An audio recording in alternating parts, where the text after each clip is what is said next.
Ephesians chapter 1. Ephesians chapter 1 verses 3 to 6. Book of Ephesians chapter 1 and verses 3 through 6. As I read it, please follow. Blessed be the God and Father of our Lord Jesus Christ, who has blessed us in Christ with every spiritual blessing in the heavenly places, even as he chose us in him before the foundation of the world, that we should be holy and blameless before him. In love, he predestined us for adoption as sons through Jesus Christ, according to the purpose of his will, to the praise of his glorious grace, with which he has blessed us in the beloved. So in this time, we may not be able to cover the whole paragraph, but at least we will be able to look at the first verse, third verse. And let me read the verse again. Blessed be the God and Father of our Lord Jesus Christ, who has blessed us in Christ with every spiritual blessing in the heavenly places. All these verses tell 14th verse is all one section, is one single section, and this section begins with the word blessed, which means all this passage is worship and praise. Paul can actually start from the next line, like God has blessed us in Christ with every spiritual blessing. He can start from there and he can go on to explain the blessings with which God has blessed us. Like as we read the paragraph, we have seen that there are a few things like he chose us, he predestined us, and adopted us as sons through Jesus Christ. So these are the blessings about which Paul is mentioning in the later verses. So Paul can actually start there, like God has blessed us in Christ with every spiritual blessing, and he can go on to explain those blessings with which God has blessed us, like he chose us, he predestined us, he adopted us, and so on. But he includes a phrase like this in the beginning: blessed be the God and Father of our Lord Jesus Christ. If you look at the word blessed, the same or similar word is used in the same verse for almost 3 times. Blessed, blessed, and blessing. If you look at verse 3, blessed be the God and Father of our Lord Jesus Christ, who has blessed us in Christ with every spiritual blessing in the heavenly places. So we see the same or similar word for 3 times: blessed, blessed, and blessing. In English, those words actually appear to be same, but in Greek, they are actually different. They are grammatically different. They doesn't mean the same thing. So the first blessed is we praising God, and the later 2 words are about God blessing us. The later 2 words, they are speaking about our blessedness. So the usage of some similar words, they do indicate that for every gift of blessing and for every good act of blessedness, we got to praise God, exalt him, and adore him. That can be that is indicated by the usage of the similar words, that for every gift of blessing and for every good act of blessedness, we got to praise God and exalt him. And then, blessed be the God and Father of our Lord Jesus Christ. We see the God and Father of our Lord Jesus Christ, this phrase. God being the Father of our Lord Jesus Christ is not surprising. We hear it many times, and we see this title to Jesus Christ many a times in the different scripture portions. It is not something unique, but God being God of our Lord Jesus Christ is something different, isn't it? Let us look at John 20, chapter 20 and verse 17. Gospel according to John, chapter 20 and verse 17. Jesus said to her is Mary in this passage. So Jesus said to Mary, do not cling to me, for I have not yet ascended to the Father, but go to my brothers and say to them, I am ascending to my Father and to my Father and your Father, to my God and your God. Did you understand what does this mean by the plain reading of it? I am ascending to my Father and your Father, to my God and your God. Jesus is speaking these words to Mary. We do have the same Father and same God, isn't it? We do have the same Father and same God as risen Jesus Christ. But instead of saying our Father and our God, Jesus said, my Father and your Father, my God and your God. What does this mean? That means that there is a difference. The difference may not be in the person himself, but in how Jesus relates himself to God and how we are related to God. In that sense, there is a difference. And there are some similarities also. Let us look how it is similar and how it is different. While addressing to Mary, Jesus says, my brothers, go to my brothers. In John 20, we have read that verse. Go to my brothers. So in a way, we have the same Father, and therefore we have become brothers with Jesus Christ, isn't it? Since we have the same Father, we have become brothers with Jesus Christ. If you look at one more verse, Matthew 27:46, Gospel according to Matthew, chapter 27 and verse 46. And about the 9th hour, Jesus cried out with a loud voice, saying, Eli, Eli, Eli, lama sabachthani. That is, my God, why have you forsaken me? This is Jesus' prayer. Jesus in his prayer is saying, my God, why have you forsaken me? Jesus is saying, my God, while he's praying. So Jesus identifies God as his God precisely in his humanness. This is something important to notice.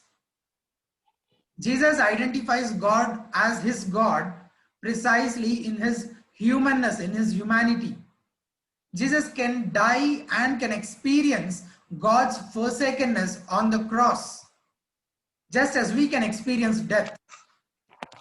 The similarity is Jesus has become man so that he can know God in the same way humans know God as their God.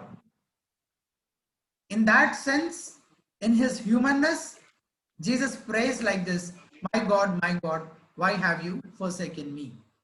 So Christ as man had prayed to him as his God, believed, hoped and trusted in him as such, and loved him as in such a relation to him, and cheerfully obeyed his commandments also.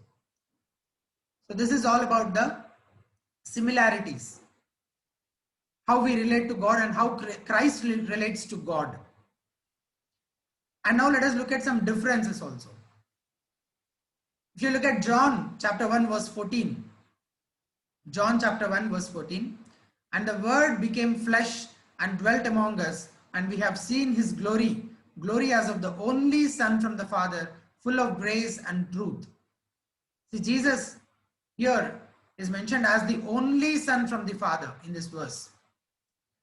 He is one of a kind in his relationship to the Father.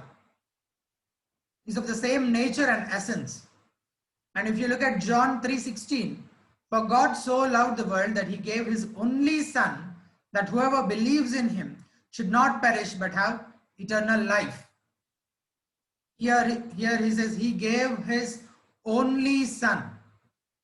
Only Son.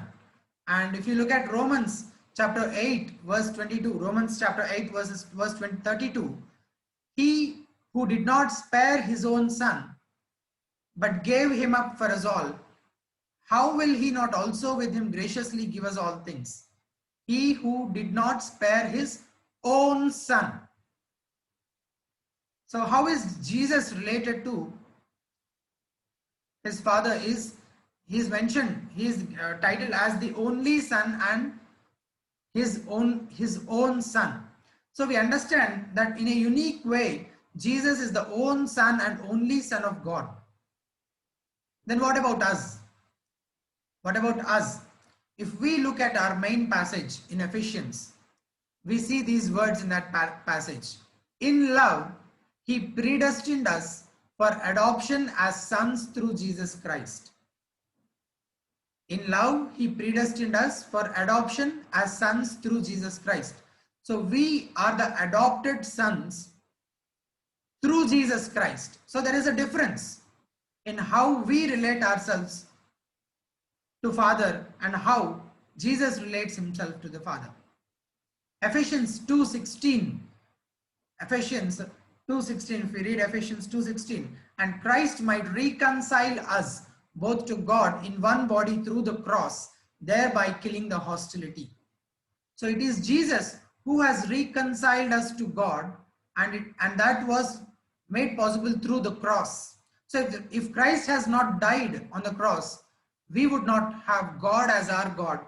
We would have God only as our enemy.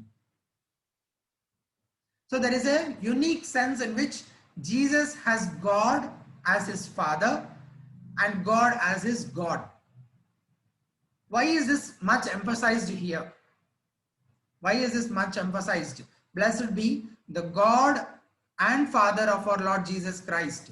If you elaborate it, if you spread it or elaborate it, the God of our Lord Jesus Christ and Father of our Lord Jesus Christ. So we have seen that there is a similarity for us and for Jesus in one sense, and there is also a difference for us and Jesus in how we relate ourselves to the Father and God. And why is this much emphasized? Paul is blessing God, isn't it? Why? Why is Paul blessing God? Because of this unique relationship between God and Lord Jesus Christ, all the blessings he mentioned in the later verses has become possible. Because of this unique relationship between God and Jesus, all the blessings he mentioned, for example, the blessings mentioned which we have previously seen, that he has chosen us, he predestined us, and the adoption, that he adopted us as sons. So all these blessings, it was possible, it was made possible only because of this relationship between God and Jesus. And we see a similar phrase repeating again and again in these verses. If you look at verses 3 to 6 again, blessed be the God and Father of our Lord Jesus Christ, who has blessed us in Christ. Please notice that particular phrase, in Christ, with every spiritual blessing in the heavenly places, even as he chose us in him. He chose us, God chose us in him, in Christ, before the foundation of the world, that we should be holy and blameless before him. In love, he predestined us for adoption as sons through Jesus Christ. Through Jesus Christ, according to the purpose of his will, to the praise of his glorious grace, with which he has blessed us in the beloved. In the beloved. So in Christ, in him, through Jesus Christ, in the beloved. These words indicate that it is the relationship between God and Jesus is the key to understand why Paul is actually praising God for all these blessings. All these blessings which were mentioned in the later verses has become possible only because of Christ and because of the redemptive act of Christ. So none of this is possible if there is no such unique relationship between Christ and God. So it is God who made such provision for us, and it is made possible only through Jesus Christ. The word blessed actually means, it is the message of praise and commendation, the declaration of a person's goodness. There is no one truly good except God, isn't it? And therefore, in all things, whether it is pain or trials, adversity, however the circumstances are, God is good all the time and in the midst of all such situations. And therefore, we are to praise him and bless him. And if we move on, let us read the chapter, verse 3 again. Blessed be the God and Father of our Lord Jesus Christ, who has blessed us in Christ with every spiritual blessing in the heavenly places.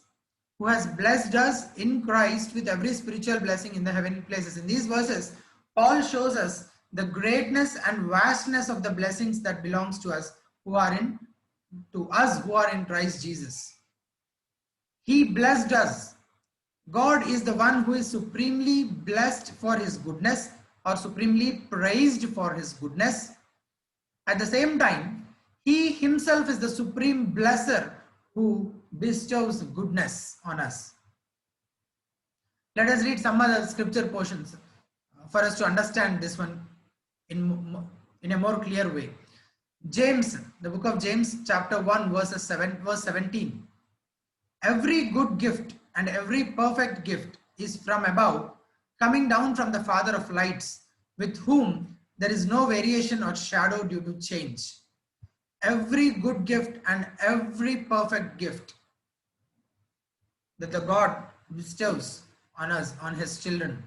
And Romans, if you look at Romans chapter 8, verse 28, the more familiar verse, and we know that for those who love God, all things work together for good, and for those who are called according to his purpose. So all things work together for good to those who love God. So for all blessing and for every good thing, God is the only source, and there is no source other than God. So who has blessed us? God has blessed us. Us. This word us is the saints and faithful ones, not everyone. Holy and faithful who are trusting in Jesus. This is clear from verse 1. While Paul is addressing, in verse 1, Paul, an apostle of Christ Jesus by the will of God, to the saints who are in Ephesus and are faithful in Christ Jesus. To the saints who are faithful in Christ Jesus.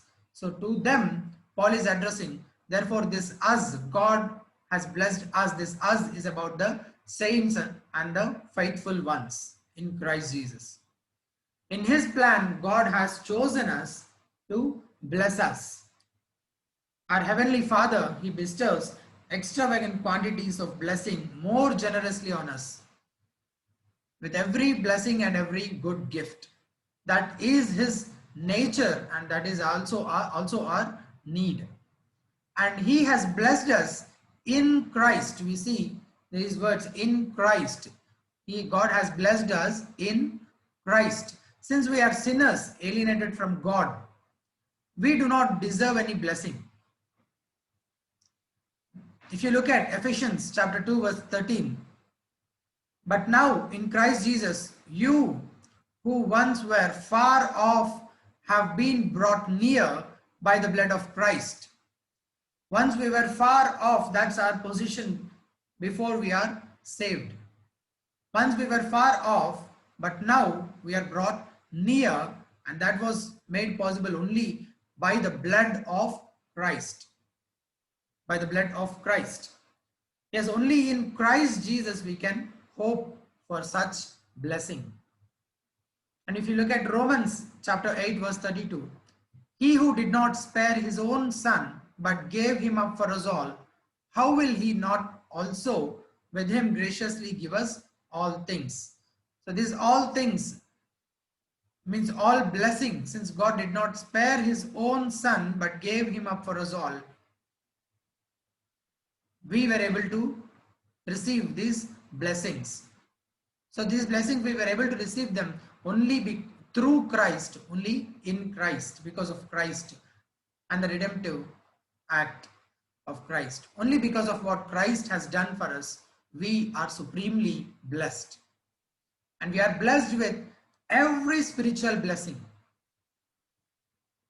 In verse 3 it says, God has blessed us in Christ with every spiritual blessing, not one left out, not few, not some, not almost all. It's every blessing or all blessings. Romans chapter 8 and verse 32. If we read Romans chapter 8 verse 32, which we have already read, he who did not spare his own son but gave him up for us all, how will he not also with him graciously give us all things? All things or every blessing, every good thing God has given us. And why is it called spiritual? Here it says with every spiritual blessing, isn't it? Why is it called spiritual? Spiritual, how do we understand that word spiritual? Spiritual means we usually understand it like something invisible, divine, which is in contrast to physical. That is the way we understand, isn't it? If let us read 1 Corinthians chapter 15 verses 42 to 44. 1 Corinthians chapter 15 verses 42 to 44. So is it with the resurrection of the dead. So these verses is about the resurrection of the dead. What is sown is perishable, and what is raised is imperishable. It is sown in dishonor, it is raised in glory. It is sown in weakness, it is raised in power. It is sown a natural body, it is raised a spiritual body. See, look at these words: spiritual body. Spiritual body. Body is something physical thing, isn't it? So one side he is saying spiritual, one word, and the other word is body, and they both are together, spiritual body. How do we understand it? So at the resurrection of the dead, we actually don't become ghosts. And if you look at Jesus, after his resurrection, if you think of him, after his resurrection, he ate bread and fish, isn't it? So it is a body, but it is made perfected and made suitable by the Holy Spirit for heaven, to be in God's presence intimately. So it was made suitable by the Holy Spirit. So it is the act of Holy Spirit. So whatever, if it is the act of Holy Spirit, then we can call it spiritual. This word spiritual is always used in relation to the work of the Holy Spirit. Therefore, it is not about, here the main important thing is not about whether it is the material blessing or immaterial blessing. It speaks about the origin, the source of the blessing. Any kind of blessing may help us in many different ways. So this spiritual word, this word indicates the source, the origin of the blessing. And from this verse which we have read from 1 Corinthians, we have understood that it is the act of Holy Spirit. This word is in many other instances used in relation to the work of the Holy Spirit. And every blessing, if you read 2 Peter chapter 1 verse 13, 2 Peter chapter 1 verse 13, His divine power has granted to us all things that pertain to life and godliness. All things. His divine power has granted to us all things that pertain to life and godliness through the knowledge of Him who called us to His own glory and excellence. All things that pertain to life and godliness are granted to us. And that is why Paul also says in Colossians chapter 2 verse 10, and you have been filled in Him who is the head of all rule and authority. In some other translations we read it like, you are complete in Him. There is nothing lacking. We don't actually realize, isn't it? Did you ever realize that we are blessed with all the spiritual blessings like this? What a great joy it is to know that glorious truth. To be reminded of it even in this evening. That we are blessed with all the spiritual blessings in Christ. And that was possible in Christ and through Christ Jesus. And let us finish off this verse, the last words, in the heavenly places. We see in the heavenly places, the words in the heavenly places. If you look at Ephesians chapter 1, 19 to 20, these words in the heavenly places is repeated again and again. We see these words again and again in Ephesians, in the book of Ephesians. If you look at Ephesians chapter 1 verses 19 to 20, and what is the immeasurable greatness of His power towards us who believe, according to the work of His great might, that He worked in Christ when He raised Him from the dead and seated Him at His right hand in the heavenly places. So God raised Jesus from the dead and seated Him at the right hand in the heavenly places. we know that it's where God is, and it's where Jesus is seated at his right hand with all authority. That is what we can understand from this verse. And if you look at one more verse from Ephesians chapter 2, verses 5 through 7, even when we were dead in our trespasses, made us alive together with Christ. By grace you have been saved, and raised us up with him, and seated us with him in the heavenly places in Christ Jesus, so that in the coming ages he might show the immeasurable riches of his grace in kindness towards us in Christ Jesus. So we see here, raised up with him and seated us with him in the heavenly places. So in body we are actually on earth, but in another sense, in Christ we were with him in the heaven, seated at the right hand of the Father. Christ being our leader, our representative. So in him, in Christ, through Christ, we were also raised up with him and seated us with him in the heavenly places. In Christ. So we have a secured place and a certain position in the heavenly places. In our new birth and in our conversion, God has raised us and fixed our places there in heaven. So we have a dual citizenship, isn't it? While we remain on this earth, we are citizens of this earth, but our primary and more important citizenship is of heaven. Our primary and more important citizenship, that is of heaven. Think, for example, if an Indian travels to a foreign land, does he lose his citizenship? No, obviously no. Wherever he is still completely an Indian with all rights and privileges that such relationship holds. As citizens of God's heavenly dominion, Christians hold all the rights and privileges that citizen grants. To live as a heavenly citizen, if we are citizens of heaven, we have the citizenship, but many a times we don't live as heavenly citizens, isn't it? To live as a heavenly citizen is to walk by the Spirit. To live as a heavenly citizen is to walk by the Spirit. And when we walk by the Spirit and in his power, we bear fruit of the Spirit. So finally, in this verse, what have we seen?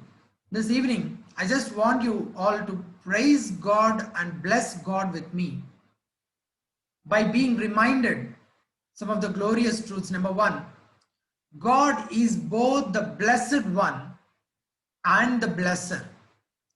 God has blessed us with every spiritual blessing. Every spiritual blessing.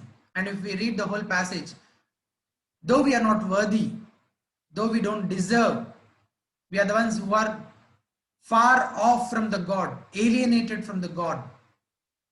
We have God as our enemy before. So from that darkness, God has delivered us, redeemed us through Christ, and has blessed us with such spiritual blessings. With every spiritual blessings, he has blessed us. So God is the supreme. God is the blessed one and also the blesser, who has blessed us with every spiritual blessing. That's the first thing we have to be reminded of this evening, and to praise God together. And number two, the second thing, this provision of blessing was made possible for us only through Christ Jesus. In Christ, we have these blessings. If Christ has not died for us on the cross, we may not have had the salvation, the eternal hope, nothing was possible without Christ. So in Christ, through Christ, this provision of blessing was made possible. So that is the prime reason why Paul is praising God, exalting God. He's blessing God. And one more thing is, it is for us to self-examine ourselves, that are we walking in the Spirit and living as citizens of heaven? Let us examine ourselves. Are we living as the citizens of heaven, or are we drawn by the worldly temptations and worldly things? So being reminded of our position, let us examine ourselves. Are we actually living up to it? With these words, I'm closing this time, and I hand over this time to Sai. Sai, over to you. Okay అన్న, thank you Yashwant అన్న.